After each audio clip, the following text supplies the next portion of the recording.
미국 물가에 대한 관심이 많습니다. 원자재 가격이 상승하고 있고 미국의 1분기 성장률이 6%대 중반 나올 거라고 하는 전망도 있고 여러 가지들을 감안했을 때에 물가가 오를 요인이 상당히 많기 때문이다. 이렇게 볼 수 있습니다. 거기에다가 인플레를 금리 상승과 연결하는 시각이 굉장히 많은 것도 또한 부담이 되지 않나라는 생각이 드는데요. 연준이 시장을 안도시키는 것과 함께 일정하게 어느 정도 경고를 줬었다라고 하면 지금과는 또 분위기가 좀 달라지지 않았을까라고 하는 아쉬움이 좀 있는 그런 상황입니다. 인플레를 중심으로 해서 경제에 대해서 알아보는 시간을 갖도록 하겠습니다. 안영진 SK증권 이코노미스트 나오셨습니다. 안녕하십니까? 네, 안녕하십니까? 가장 관심을 많이 모으고 있는 지표가 물가가 됐습니다. 네, 그렇습니다. 그래서 오늘 지금 미국이 물가 지표가 나오기 때문에 네, 한번 좀 오늘 여쭤봐야 될 것 같은데 어떻게 보십니까? 인플레에 관해서는. 인플레 아주 화두인 것 같습니다. 예. 그리고 워낙에 이제 기존에 인플레이션뿐만 아니라 여러 가지 경제 지표들이 기본적으로 통계 기법 자체가 전년 대비로 측정을 많이 하기 때문에 예. 작년에 워낙 이 2분기라는 이 구간이 최악의 침체를 겪었던 시기였기 때문에 자연스럽게 그렇죠. 전년 대비 통계 기법을 활용한 지표들은 음. 좋을 수밖에 없습니다. 인플레이션도 전년 대비한 물가 상승률이 올라갈 수밖에 없는. 근데 중요한 건 생각하고 기존에 전망했던 그 궤적보다 훨씬 더 인플레이션이 가중되고 있다라는 이야기죠. 그래서 몇 가지 요인을 살펴보면 첫 번째는 수요 요인이 있겠고요. 예. 생각보다 수요가 좋습니다. 경기가 예. 좋다라는 얘기고. 두 음. 번째는 이제 원자재 가격을 생각해 볼 수가 있는데 최근에 뭐 철광석, 뭐 유가도 그렇지만 뭐 구리 가격 10,000불 넘었고요. 그렇죠. 뭐 이런 것들은 사실상의 어떤 병목 현상에 의한 여러 가지 뭐 병목 현상, 공급 차질 이런 요인에 의한 상승도 있고 또 중국의 어떤 규제 조치에 따른 또 해외 시장에서의 어떤 수입 문제 이런 것들이 종합적으로 판단된 문제인데 이런 어떤 원자재 가격의 상승 등 수요 측면, 공급 측면이 맞물리면서 어떤 인플레이션 압력을 더 가중시키고 있다. 이런 현상은 우리가 눈으로 보여지는 뭐 인플레이션 지표가 올라갈 거다라고 하는 거를 넘어서서 생각보다 더 가중이 될 수 있겠네라는 생각으로 조금씩 변모하고 있는 상황이라고 보여집니다. 예. 병목 현상이라고 말씀하셨는데 그게 수요는 늘어나고 공급은 아직까지 크게 늘어나지 못하고 이런 현상을 말하는 건가요? 그렇죠. 뭐 여러 가지 원인이 있는데 뭐 병목 현상의 사전적인 의미는 우리 뭐 그렇죠. 병의 목 병에서 예, 목. 이렇게 가다가 차선이 좁아지면 뭐 교통체증이 일어나는 것처럼 예. 원활한 흐름이 이루어지지 않는다는 걸 의미를 하죠. 그래서 대표적인 예로 뭐 차량용 반도체 이야기를 하죠. 뭐 자동차에 대한 수요는 많은데 공급을 뭐 생산을 하려다 보니까 이 부품 조달이 제대로 되지 않는다. 그래서 생산 자체가 원하는 만큼 이루어지지 못한다. 그래서 예. 이런 현상들이 이제 공급 차질에 의해서 뭔가 이루어지는 것들이고 수요를 뭐 공급을 충족시키지 못하는 반면에 일정 부분 수요가 있다라고 하면 가격이 올라갈 수밖에 없는 상황이 예. 되는 거죠. 그래서 이 병목 현상이 뭐 원인을 살펴보자면 여러 가지가 될 수 있는데 결과적으로 우리 투자자분들이 보실 때에는 가격 변수가 더 올라간다. 그리고 대기하고 있는 수요를 원활하게 충족시켜주지 못할 가능성도 있다. 뭐 이런 예. 부분은 충분히 고려가 돼야 되고 이걸 뭐 서두에서 말씀드린 인플레이션이랑 관련을 지어보면 우리가 생각했던 경로보다 더 가중이 되는 배경으로도 볼 수가 있는 거죠.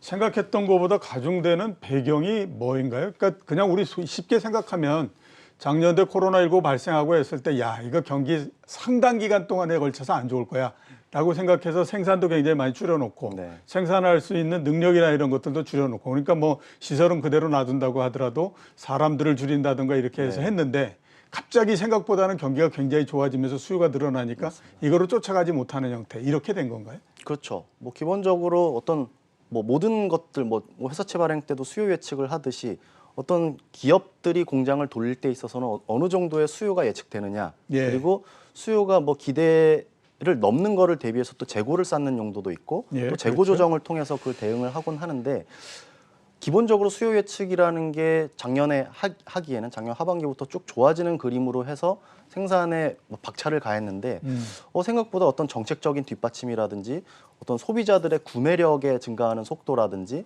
이런 것들이 기존에 당초 생각했던 것보다는 더 좋다라고 예. 하는 것들이 어떤 여러 지표들을 통해서 확인이 되고 있기 때문에 뭐 그런 부분에 있어서 이런 뭐 가격 효과라든지 또 병목 현상까지도 그러니까 수요와 공급이 원활하게 일치하지 않는 현상들이 발생을 하고 있습니다.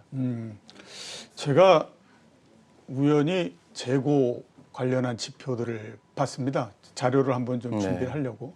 근데 작년도 한 4분기 정도서부터 시작해가지고 재고가 엄청나게 많이 줄어들었더라고요. 네. 매크로 변수로 봤을 때도.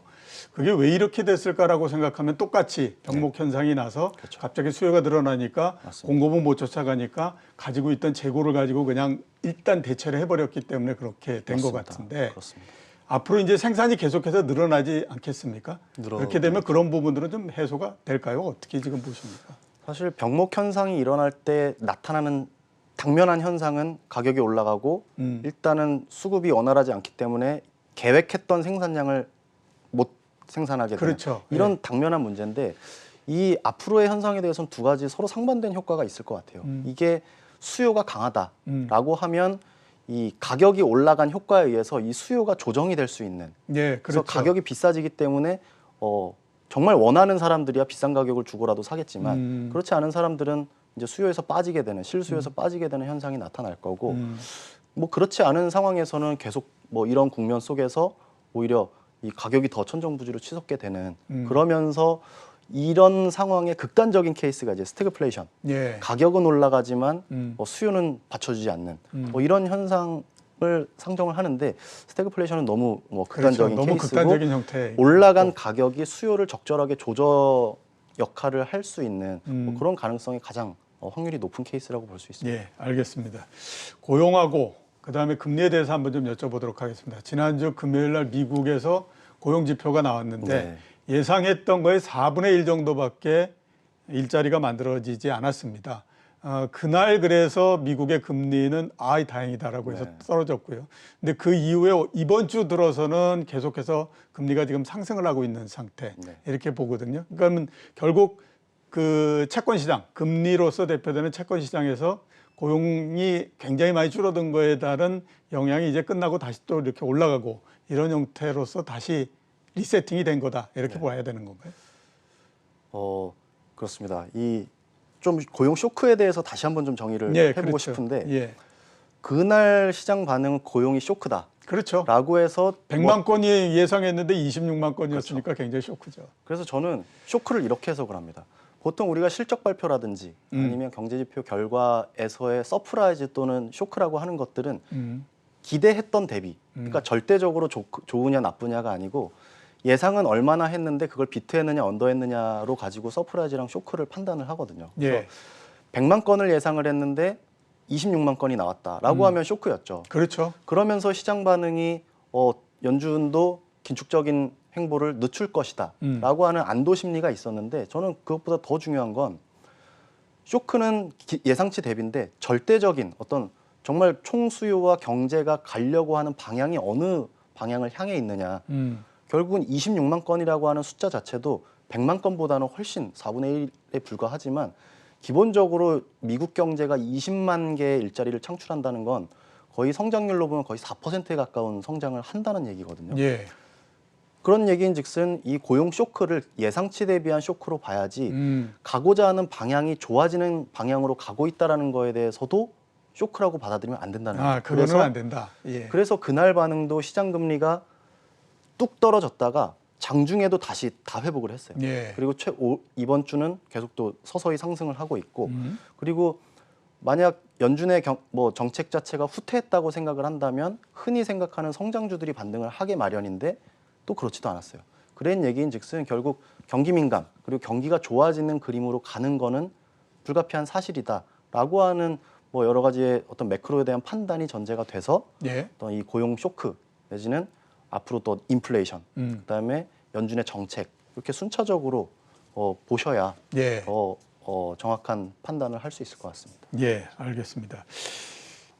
FRB 연준에 대해서 좀 여쭤보도록 하겠습니다. 연준의 다수는 아직까지도 보면 기존에 얘기했던 거를 그대로 유지를 하고 있습니다. 금리는 2023년대에 올리고 테이퍼링은 아직 얘기 없고 뭐 이런 형태지만 그래도 앨런 재무장관을 비롯해서 그다음에 또 그 연준에서 나온 자산 버블에 대한 보고서 이런 것들을 보면 이게 뭔가 사인을 좀 주려고 계속해서 얘기를 하고 있는 게 아닌가라고 하는 생각이 많이 들거든요. 그 통화 정책 변화 가능성에 대해서는 지금 어떻게 보십니까? 요즘 분위기가 조금 그렇죠. 분위기가 조금씩 달라지는 것 약간 같아요. 이상하게 되고 네. 있습니다. 기존에 어떤 1분기부터도 마찬가지였어요. 시장은 경기는 좋아지고 뭔가 여러 가지 지표들은 좋아지면서 예. 인플레이션도 가속화되고 마침 또 그때는 여러 가지 재정 정책이 투입되는 과정에서 국채 발행량도 증가한다라는 생각에 의해서 또 시장 금리가 빠르게 상승을 했었고요. 그러면 그럴수록 시장 참여자들이 연준의 정책에 대해서 의심을 했었습니다. 예, 그렇죠. 긴축을 할 게 아닌가. 근데 그때마다 연준의 관계자들은 아니다라고 끊임없이 이야기를 했고요. 최근도 마찬가지죠.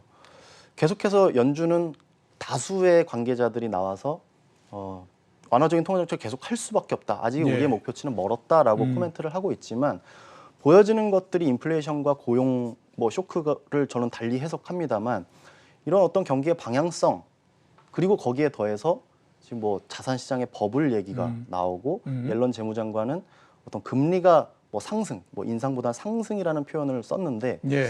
그런 것들이 어찌 보면 아니라고는 하지만 우리가 과거에 테이퍼링을 겪을 때 시장 충격을 받았던 기억이 있기 때문에 예. 당국자들은 최대한 시장과의 소통을 통해서 그 충격 완충 장치를 만들어주고자 하는 의지를 표명을 하는 거라고 봅니다. 그래서 예.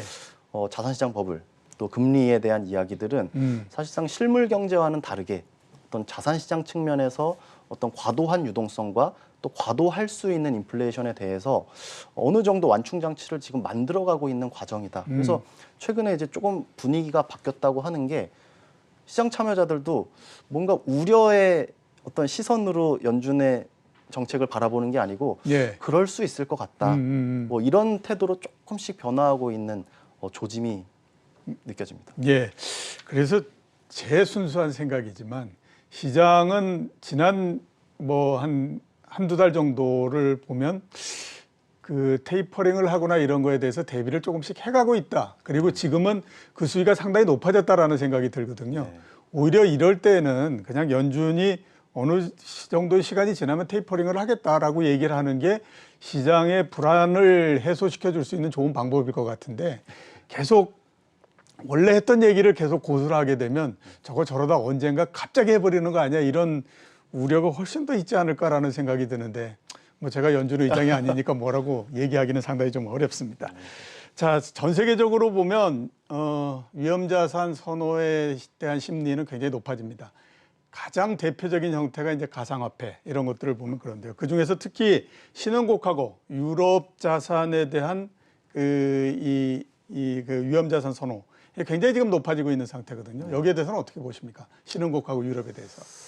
어떤 대표적 가장 경제만 놓고 보면은 가장 어떤 부각이 되거나 선호되는 지역은 신흥국보다는 선진국이고 선진국 내에서 미국입니다. 그렇죠. 근데 지금 말씀 주신 대로 신흥국 그리고 선진국 내에서도 유럽 이 부각이 되는 이유는 결국 어떤 모멘텀의 차이라고 볼 수 있을 것 같아요. 예. 지금까지 선진국이 더 좋고 미국이 더 좋다라는 거는 이미 자산시장에도 상당 부분 반영이 된 부분이고 전반적인 분위기 자체가 경기가 개선되는 방향, 인플레이션이 올라가는 방향이라고 본다면 어찌 보면 어떤 자산시장 측면에서 보면 키 맞추기라는 게 항상 있거든요. 그렇죠. 기본적으로 펀더멘탈만으로 가격 변수를 판단할 수는 없기 때문에 이미 미국의 지수 그리고 미국 자산 그리고 신흥국보다는 선진국의 관점에서 퍼포먼스가 좋아왔기 때문에 거기에 대한 지금 이렇게 분위기가 나쁘지 않을 때 거기에 키 맞추기 효과는 필요하다라는 생각들이 있는 것 같고 예. 최근에 어떤 백신 접종률에 대한 어떤 데이터를 확인해 본 바가 있었는데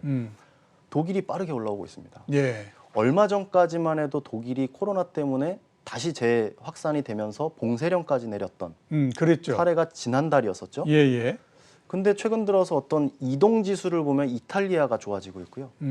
백신 접종률은 독일이 빠른 속도로 올라가고 있다. 예. 이러면 절대적인 부분에 대해서는 미국이나 선진국이라고 이야기를 하겠지만 어떤 변화하는 양상. 그래서 저는 그게 델타라는 표현을 하는데 변화분을 생각을 해보면 어떤 신흥국과 선진국 내에서도 유럽에 대해서 조금 더 주의 깊게 보고 있는 이런 단기 국면이 아닌가 그렇게 보고 있습니다. 네. 그래서 한번 좀 여쭤봐야 될 부분이 신흥국 환율에 관한 부분입니다. 브라질의 헤아라를 비롯해 가지고 계속해서 지금 꾸준히 강세가 되고 있는 상태이거든요. 이게 단순히 달러의 약세, 의해서 오는 건지 아니면 자체적인 내용이 있는 건지 이런 것들도 궁금한데 우선 달러는 앞으로 어떻게 될 거라고 지금 전망을 하고 계십니까? 외환시장의 판단의 기본은 달러죠. 그렇죠. 달러고 달러를 대표하는 지수는 달러 인덱스. 예. 그리고 달러 인덱스는 선진 6개 통화에 대한 가중 평균 중에서 유럽이 60%를 차지합니다. 가중치가. 그래서 보통 달러 인덱스를 판단하는 데 있어서는 뭐 미국에 대한 변수를 보기도 하지만 결국 익스체인지 레이시기 때문에 상대적인 관점에서 접근을 해야 되고 그렇죠. 유럽을 볼 수밖에 없어요.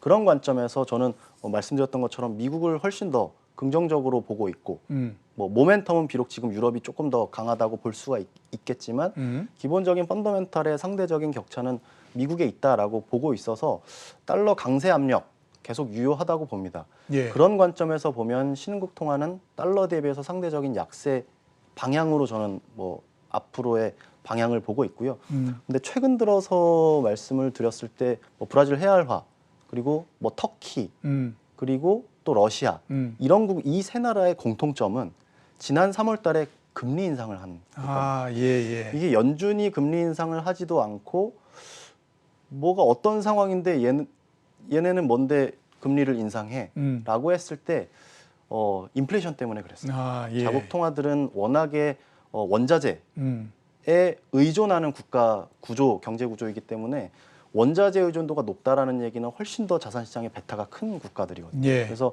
그때 당시에 기준금리를 올렸을 때 명분도 자본 유출에 대한 우려였기 때문에 금리를 인상했을 때 그걸 방어하려고 했으나 그런 어떤 움직임들은 이들 국가에 대한 약간 불안감. 그래서 그때 당시에 엄청 해당 국가들의 통화가 큰 폭으로 약세를 보였습니다. 예. 근데 최근 들어서는 다시 분위기가 약간 이렇게 다져가고 있기 때문에 반대급부로 그때 빠졌던 걸 상당 부분 되돌리는. 그래서 단기 관점에서 보면 해당 통화들이 엄청 강세를 보이는 것처럼 보일 수는 있습니다. 예. 근데 단기적인 되돌림이라고 보고 있고요. 그리고 모멘텀 측면에서 유로화가 지금 강해지고 또 달러화가 조금 힘을 못 쓰고 있는 국면이기도 한데 또 원달러 환율을 보시면 오히려 달러가 약해지는 구간에서 또 원화가는 더 약세입니다. 예. 달러보다 더 약세요. 그렇죠. 그러니까 이것도 결국은 상대적으로 볼 수 있겠고 우리가 뭐 달러화에 대비한 원화에 대한 가치 이게 뭐 다른 신흥국가는 조금 현재 모멘텀 측면에서는 좀 다르다라고 볼 수 있는 거고 뭐 현재에 대한 판단과 더불어 어떤 뭐 방향성에 대한 달러 강세 압력에 대해서는 저는 뭐 계속 의견을 유지하고 있는 상황입니다. 예, 알겠습니다. 기본적으로 달러의 강세는 이어질 거고 대신에 러시아, 브라질, 터키 같은 주요한 신흥국들은 자체적으로 즉 금리 인상 이 부분 때문에 통화가 조금 강세가 되고 있다 이렇게 말씀을 해주셨습니다. 예, 오늘 나와주셔서 감사합니다. 네, 고맙습니다. 지금까지 안영진 SK증권 이코노미스트였습니다.